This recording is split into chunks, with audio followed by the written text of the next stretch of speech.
Benjamin Franklin, one of the most influential figures in American history, was born on January 17, 1706 in Boston, Massachusetts, which was then a British colony. He was the 15th child out of 17 children born to Josiah Franklin, a candle and soap maker, and Abiah Folger. Growing up in such a large family meant that resources were limited, and from an early age, Franklin learned the value of hard work, thrift, and self-discipline, qualities that would define his later life. Franklin's father originally intended for him to enter the clergy, as education was highly valued in Puritan society. To this end, Benjamin was sent to the Boston Latin School at the age of 8. However, due to financial constraints, his formal education lasted only about 2 years. Despite this limited schooling, Franklin was an exceptionally curious and self-motivated learner. He compensated for his lack of formal education by reading extensively.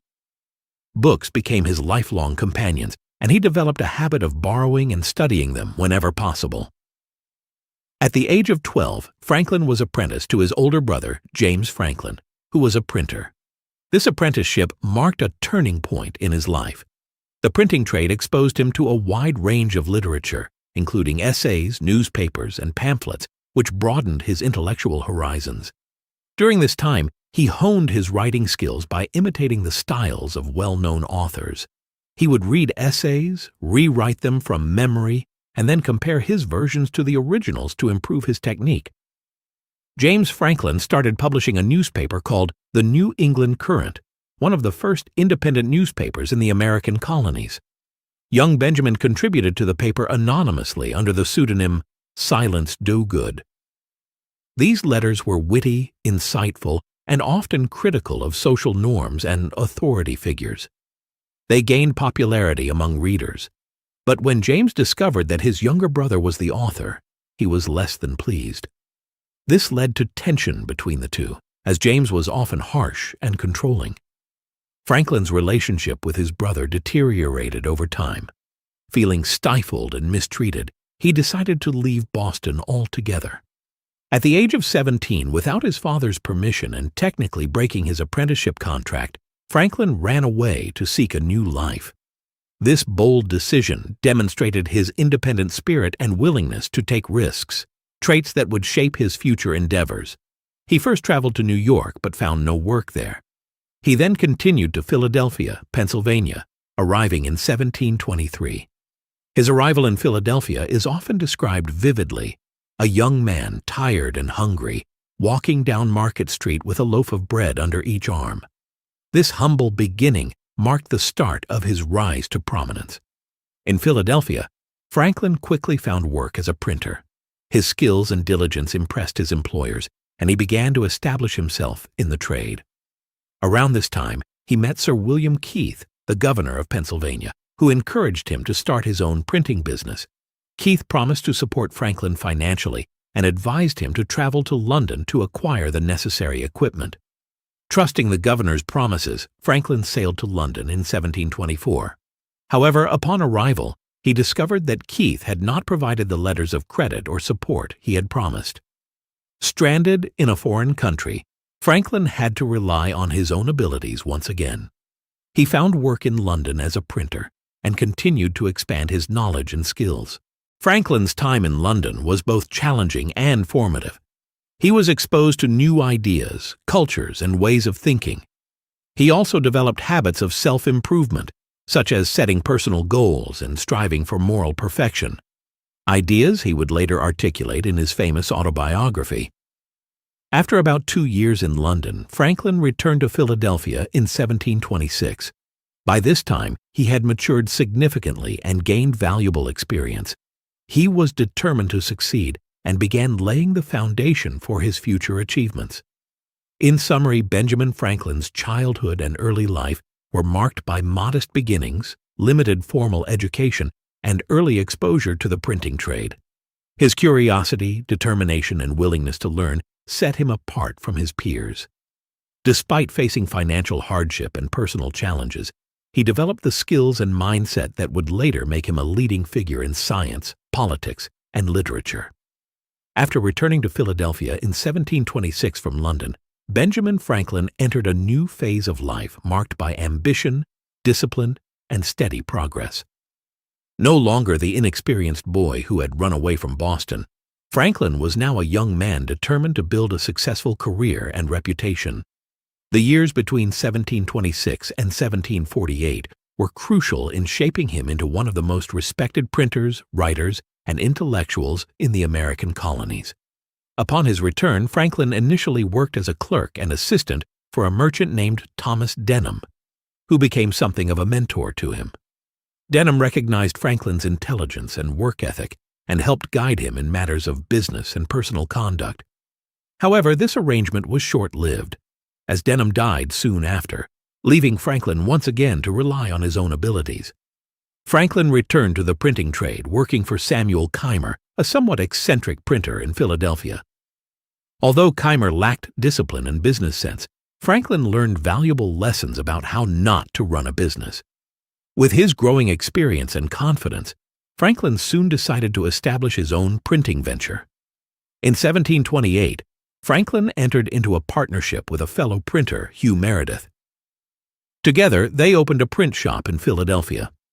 The business faced initial struggles due to financial limitations and competition, but Franklin's dedication and ingenuity gradually turned things around. He worked tirelessly, often late into the night, and gained a reputation for reliability and quality work. By 1730, Franklin had taken full control of the business after Meredith withdrew from the partnership. That same year, he entered into a common-law marriage with Deborah Reed, who became his lifelong companion and supported him through his many endeavors. Their relationship, though unconventional for the time, was stable and enduring. One of Franklin's most significant achievements during this period was acquiring and transforming a struggling newspaper, the Pennsylvania Gazette. Under his leadership, the newspaper became one of the most successful and widely read publications in the colonies. Franklin improved its content by including essays, news, humor, and commentary, making it both informative and entertaining. His writing style was clear, engaging, and often laced with wit and practical wisdom. Franklin did not limit himself to journalism. In 1732, he began publishing Poor Richard's Almanack under the pseudonym Richard Saunders. This annual publication quickly became immensely popular. It contained a mix of weather forecasts, calendars, practical advice, and memorable sayings. Many of the proverbs from the almanac, such as "early to bed" and "early to rise," makes a man healthy, wealthy, and wise, became widely known and are still quoted today. Through Poor Richard's Almanack, Franklin promoted values such as hard work, frugality, and self-improvement. These ideas resonated strongly with colonial society and contributed to his growing influence as a moral and intellectual leader. In addition to his success as a printer and writer, Franklin was deeply interested in personal development. He created a system of self-improvement based on 13 virtues, including temperance, industry, sincerity, and humility. He kept a journal to track his progress and aimed to achieve moral perfection. Although he later admitted that he never fully attained this goal, the effort itself reflected his disciplined and reflective nature. Franklin was also a strong believer in community improvement and civic responsibility. He played a key role in establishing several important institutions in Philadelphia. In 1727, he founded the Junto, a discussion group composed of young men interested in mutual improvement. The Junto met regularly to discuss topics such as politics, philosophy, and business, and it became a platform for exchanging ideas and fostering intellectual growth. Through the Junto, Franklin initiated various community projects. One of these was the creation of the Library Company of Philadelphia in 1731, which was the first subscription library in America. This allowed members to pool resources and access a wider range of books, promoting education and literacy. Franklin also contributed to the establishment of the first volunteer fire company in Philadelphia, known as the Union Fire Company, in 1736. This organization improved public safety and demonstrated his commitment to practical solutions for community problems. His interest in education led him to propose the establishment of an academy, which later evolved into the University of Pennsylvania. Franklin believed that education should be practical and accessible, focusing on subjects that would benefit both individuals and society. During this period, Franklin's reputation continued to grow beyond Philadelphia. He was appointed as the official printer for the Pennsylvania Assembly, which provided him with a steady source of income and increased his influence in political circles. He also served as the postmaster of Philadelphia in 1737, a position that allowed him to improve the efficiency of mail delivery and communication across the colonies. Franklin's work as postmaster showcased his organizational skills and innovative thinking. He introduced measures to track mail delivery and reduce delays, making the postal system more reliable. This role also helped him build connections with other colonies, expanding his network and influence. By the 1740s, Franklin had achieved financial success and stability. He began to consider stepping back from his printing business to focus on other interests, including science and public service. In 1748, at the age of 42, he retired from active business, leaving the management of his printing operations to his partner. This decision allowed him to dedicate more time to intellectual pursuits and civic contributions. In conclusion, the years between 1723 and 1748 were a period of remarkable growth and achievement for Benjamin Franklin. From a struggling young printer, he rose to become a successful businessman, influential writer, and respected community leader. His work in publishing, his commitment to self-improvement, and his efforts to improve society laid the foundation for his later accomplishments in science and politics. By 1748, Benjamin Franklin had achieved what many would consider a lifetime of success. He was financially secure, widely respected, and intellectually accomplished. However, instead of settling into a comfortable retirement, Franklin chose to dedicate the next phase of his life to scientific exploration and public service. This period, spanning nearly 3 decades, would elevate him from a successful colonial figure to an internationally recognized thinker, inventor, and statesman. After stepping back from his printing business, Franklin turned his attention to science, particularly the study of electricity. At the time, electricity was a relatively new and mysterious field, and scientists across Europe were conducting experiments to understand its nature. Franklin approached the subject with curiosity and a practical mindset. Unlike many of his contemporaries, he focused on applying scientific knowledge to real-world problems. One of Franklin's most famous contributions to science was his work on electricity. He introduced terms such as positive and negative charges and developed theories about the conservation of electrical charge. His experiments led him to propose that lightning was a form of electricity, a bold and revolutionary idea at the time. To test this theory, Franklin conducted his legendary kite experiment in 1752. During a thunderstorm, he flew a kite with a metal key attached to the string. As the storm passed, he observed sparks jumping from the key, demonstrating that lightning and electricity were indeed the same phenomenon. Although the experiment was extremely dangerous and could have resulted in his death, it proved his hypothesis and brought him international fame. This discovery led to one of Franklin's most practical inventions, the lightning rod. By placing a metal rod on top of buildings and connecting it to the ground, lightning could be safely directed away, preventing fires and structural damage. The lightning rod was widely adopted and saved countless lives and properties, showcasing Franklin's ability to translate scientific knowledge into useful applications. Franklin's scientific interests extended beyond electricity. He invented several other devices, including the Franklin stove, which improved heating efficiency and reduced smoke compared to traditional fireplaces. He also developed bifocal glasses, allowing people to see both near and far without switching lenses, an invention that he created for his own convenience but later shared with others. In addition, Franklin studied ocean currents and identified the Gulf Stream, a powerful current in the Atlantic Ocean. His observations helped improve navigation for ships traveling between Europe and America, reducing travel time and increasing safety. Despite his growing fame as a scientist, Franklin remained deeply committed to public service. In 1751, he helped establish the Pennsylvania Hospital, one of the first hospitals in the American colonies. This institution provided care for the sick and mentally ill, reflecting Franklin's concern for public welfare. Franklin also played a significant role in colonial politics. He was elected to the Pennsylvania Assembly, where he served for many years. During his time in office, he advocated for various reforms, including improved defense systems and fair taxation. His practical approach and ability to negotiate made him an effective leader. One of Franklin's major political efforts during this period was the Albany Plan of Union in 1754. Recognizing the need for cooperation among the colonies, especially in the face of threats from French forces and Native American alliances, Franklin proposed a unified colonial government. Although the plan was ultimately rejected, it was an important early step toward the idea of American unity. Franklin's involvement in colonial affairs led to his appointment as a representative to Britain.